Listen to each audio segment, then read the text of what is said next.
南豐紗廠免費穿梭巴士服務 The Mills Free Shuttle Bus Service 由載通國際旗下權軍承辦及派出車輛，來往港鐵荃灣站及南豐紗廠，利用紅色小巴提供南豐紗廠接駁港鐵的免費穿梭服務。2019年12月5日，南豐紗廠免費穿梭巴士投入服務，好啦，上車，祝大家旅途愉快。301421394213213140624填滿一生，全是數字，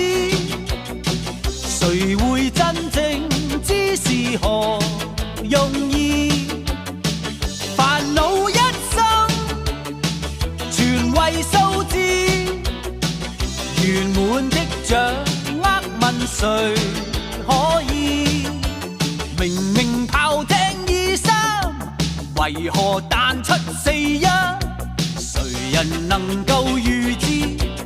？4.34價位報升變咗1004，憑號碼來認輸。你的 IQ， 你的身家，你的體魄，你的一切，人與數字有許多怪事。看看計數機裏有咁幾多人知？04340404064606780878087420269606960272027206960272。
位於香港荃灣柴灣角白田壩街45號，於1954年由人稱棉紗大王的南豐集團創辦人陳廷華設廠，總樓面面積264000平方英尺，24500平方公尺，當時為香港生產量最高的紡織廠。